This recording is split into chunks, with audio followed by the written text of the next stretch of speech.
Vamos analisar a derrota para o Fortaleza por 3-0. Vocês não estão ouvindo errado, não. 3-0. Que olha, que se não fosse o Léo Jorginho seria até demais.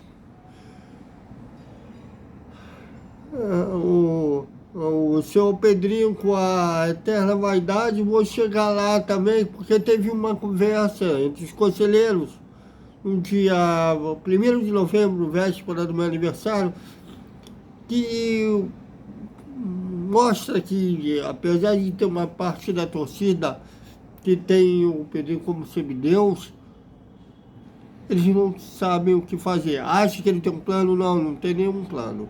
Vamos falar sobre isso, mas vamos falar primeiramente sobre a análise da partida após a vinheta.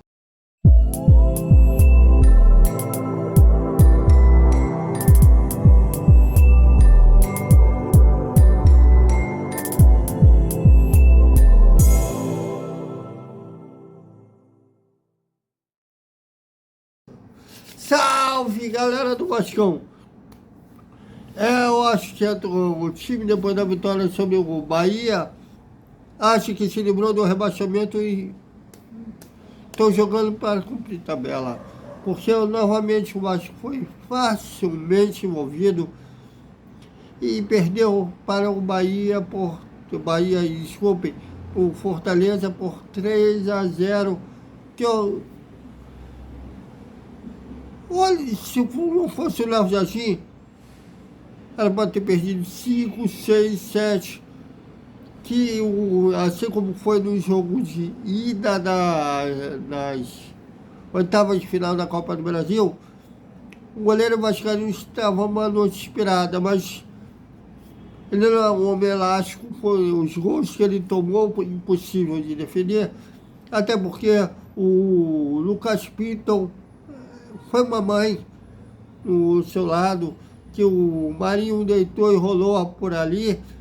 E, também os dois laterais do PH no segundo gol deu de presente para não lembro quem, se foi o Hércules, deu o lançamento para o Breno, que havia entrado na partida, já havia feito um gol anulado, invadido com bem entender essa área do Vasco, bater cruzado, fazer o segundo gol. Mas no primeiro tempo que só o Fortaleza jogou, o Vasco periodicamente saía rapidamente pelos lados, sobretudo na direita, com Pumita, e a escalação já foi errada. O Gamares mal é volante, muito pior ainda, sendo meia, sendo um cara que tem que abastecer os 3 homens de frente. Novamente, não era um jogo para jogar no 4-3-3, que o Rafael Paiva cisma de jogar com esquemas de 3 atacantes. Tem jogo que não pede isso, ainda mais o Vasco jogando com um time que está na frente da tabela e ele sendo limitado. Era mais um jogo para povoar o meio de campo e tentar dar um bote no contra-ataque, assim como era contra o Botafogo. E o time do Fortaleza é muito rápido, sai rápido pelos lados. E o Lucas Pinto, sempre defensivamente, foi uma tragédia. Ele é bom apoiando, mas defensivamente ele deixa a desejar. Assim como o Pumita, quando joga lá na lateral, ele defendendo é horrível. O Rafael Paiva sacou isso, que hoje o Paulo Henrique atua como lateral e o Pumita está mais avançado como ponta direita. E precisa fazer isso no lado esquerdo também. Bota o Vitor Luiz, que é mais marcador como lateral, e o Lucas Pinto como ponta esquerda. Quem sabe ele funciona assim, aliás, já a probabilidade de funcionar é maior, assim, porque ele tem uma característica maior atacando do que defendendo. Dizem que ele é selecionável, Só se for na seleção italiana, eles vivem em crise de identidade, né? Já não conseguiram se classificar, apesar de ser uma seleção tradição, ganhou tetracampeão do mundo, não conseguiu se classificar nas 2 últimas Copas do Mundo. Aliás, vive agora tendo um estrangeiro na sua seleção. Talvez lá o Lucas Pinto seja um grande lateral, né? Já que talvez ele não precise tanto marcar lá. Porque aqui na característica do futebol brasileiro, o lateral tem que ser um bom marcador também. E quem caía por lá, não só o Marinho, quem caía pela esquerda, deitava e rolava no primeiro tempo.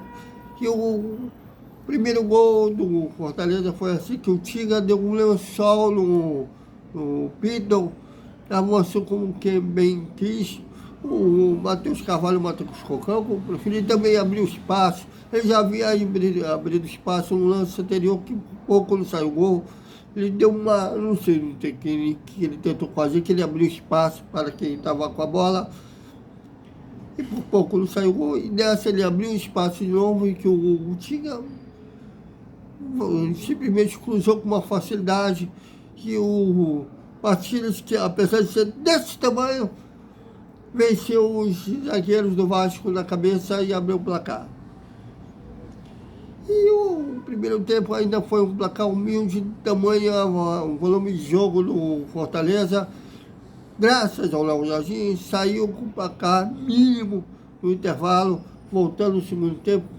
O Rafael Paiva botou o Ryan no lugar do o Emerson Rodrigues, que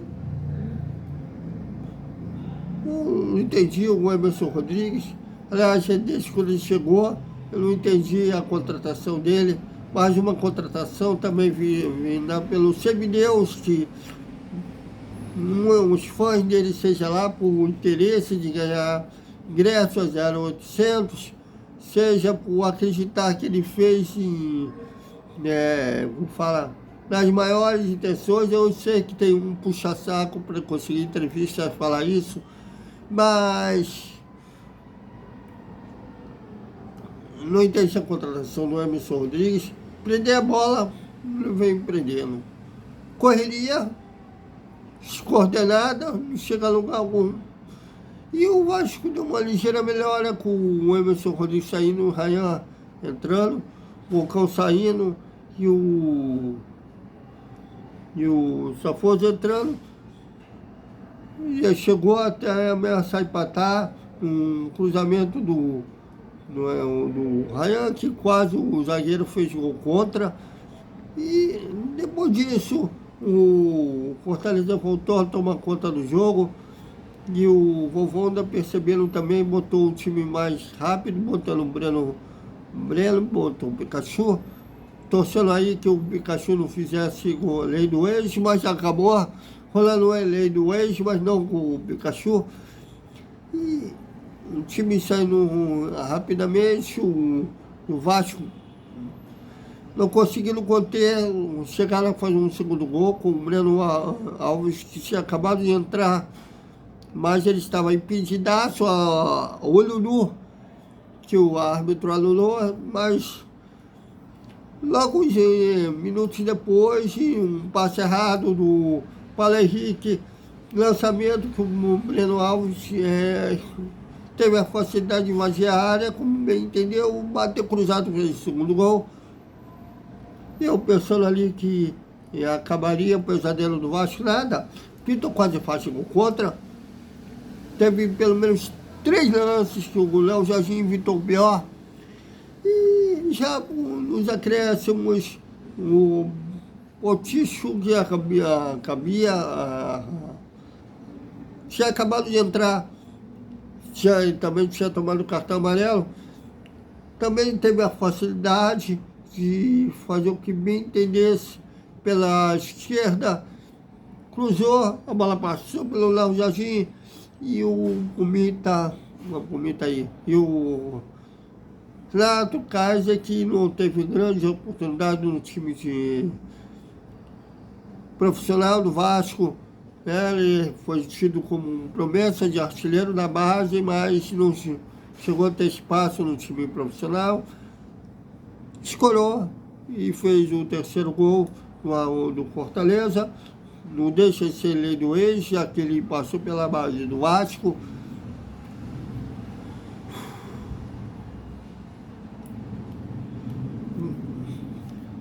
Queria saber dos fãs da Santa Ceia, Pedrinho, que faz o Domingues, Massimiliano Domingues. Ele foi contratado para quê? Ele foi contratado para dar Vasco no banco de reservas, porque entrar, ele não entra. Hoje o Rafael Paiva até ressuscitou o Alex Teixeira. Botou o Souza, botou a panelinha do Pedrinho, né? O Pedrinho do Felipe Coutinho, que ele exigiu para vir voltar para o Vasco. Os amigos, a Viva Amizade é uma diretoria cheia de amiguinhos. Aliás, ele só aceita ser entrevistado com amiguinhos, onde ele está protegido. Inclusive eu vi o André Zec outro dia falando que o Pedrinho salvou o Vasco. Que no ano que prometia ser horrível, é verdade, no ano prometia ser horrível, aquele 6-1, prometia ser horrível. Agora, Pedrinho,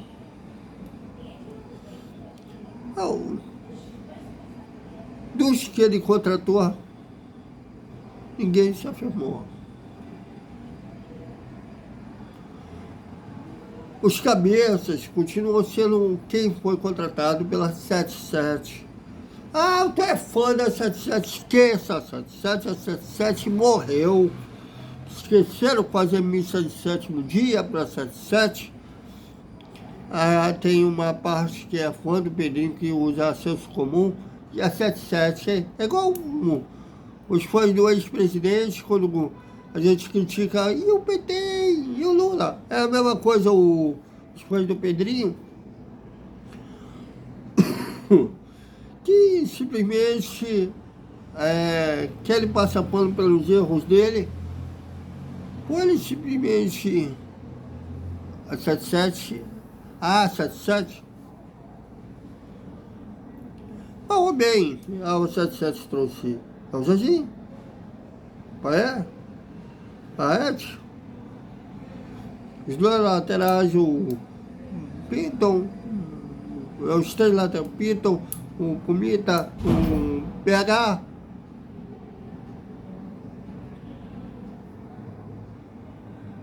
Mas, se você criticar o Pedrinho, você não está colocando o Vasco em primeiro lugar.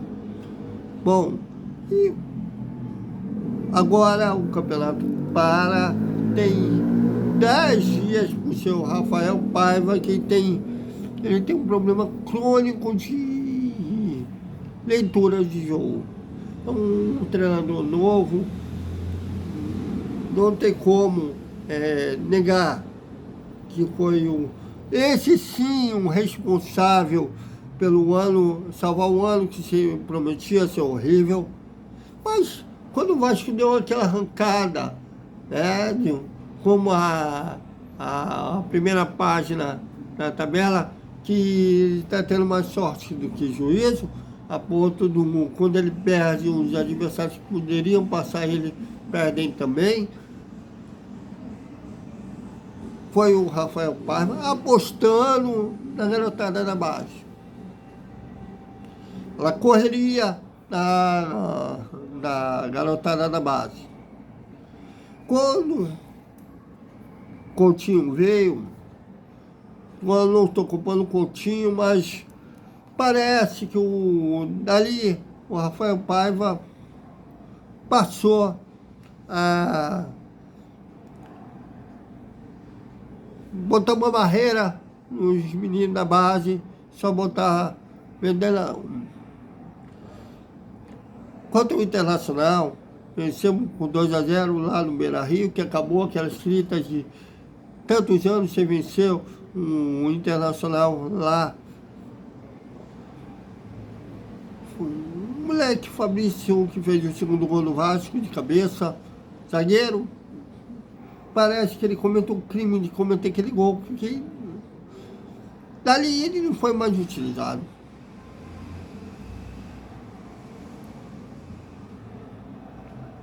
Entre outros exemplos.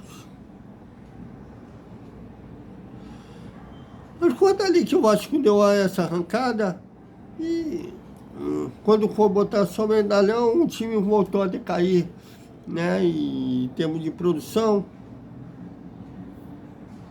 E hoje era um jogo para botar só o Vaiate na frente, povoar o meio de campo. Se o Coutinho não estava ok para iniciar jogando, porque não botou o tal Máximo Rodrigues. Espero que os colegas estiverem lá em Fortaleza, perguntem ao Paiva sobre isso. Que novamente 3-0 foi um placar humilde para o Vasco.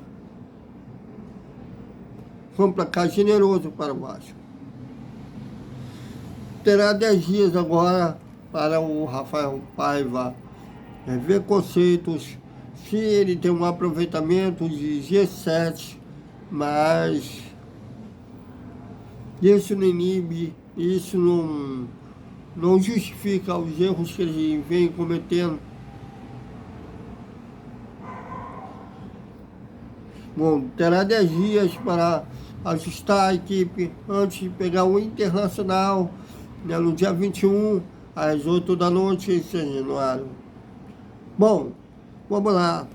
Do senhor Pedro Paulo, quem não entender quem é o nome Pedro Paulo, conhecido mais famosamente pelo apelido dele desde criança, Pedrinho, jogador, até o colega Fábio Azevedo, no canal dele, ele chama de Pedro Paulo para diferenciar o ex-jogador com o político, ele não está errado nisso, mas Pedrinho,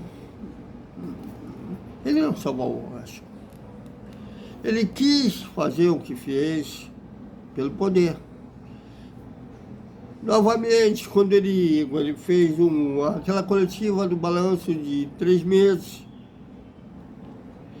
ali o futebol estava 4-7-7 e ele só falou de futebol, só falou que ele estava desconfortável de ser decorativo, que ele não concordava com nada. Depois fez uma entrevista com o Diguinho, e isso entende porque o Diguinho puxa saco dele, quando ele tem as melhores intenções, com todo respeito ao colega Diguinho, mas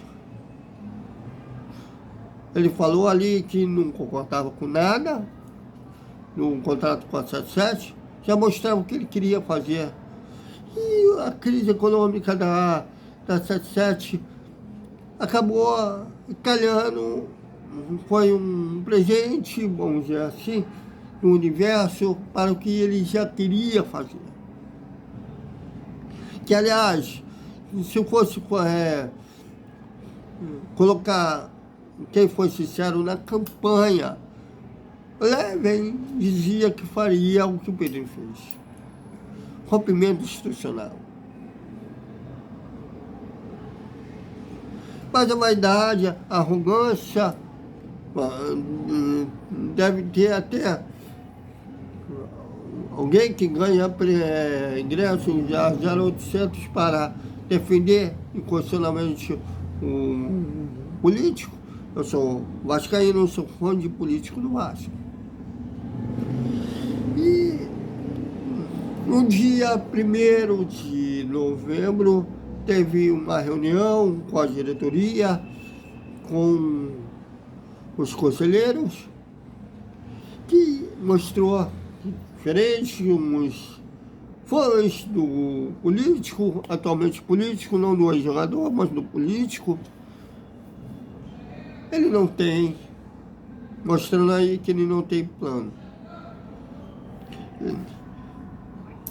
Eu já vou mostrar aí o que foi falado lá, mas para resumir aqui, ele está tão confuso que na reunião ele disse que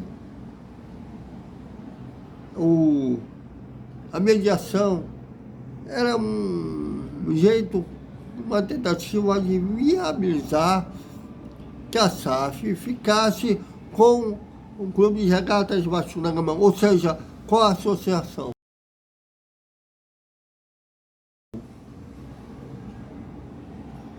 E depois daquelas perguntas e respostas, os 30 segundos que aparecem sempre na Vasco TV, eles falaram outra coisa.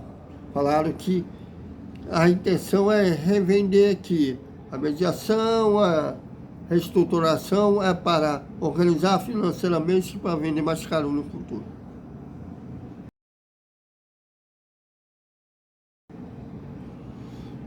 Eles não sabem o que fazer. Eles estão querendo ficar com o poder. O Salgado, o Eurico.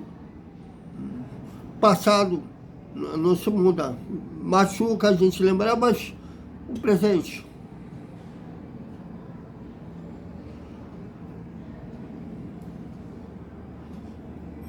A hora de cobrar do Pedrinho, inclusive cobrar dele fazer o que o sócio do Vasco quis, votou. Que o Vasco fosse atrás de um investidor.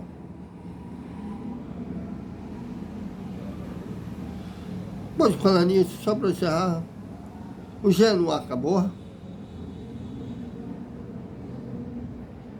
Bom, era esse argumento dos fãs do cidadão, né, do político, mas esperamos que ele revenda. Ele tem que revender para um outro investidor sério. Então é isso, galera. Até o nosso... Amanhã não vai ser o nosso Boa Noite, com o resumo do Domingo do Vasco. Será de folga. Agora terá pelo menos 2 dias de folga, né, já que é a data da FIFA.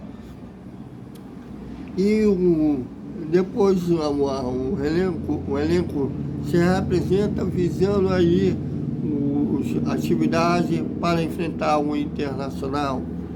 Até mais.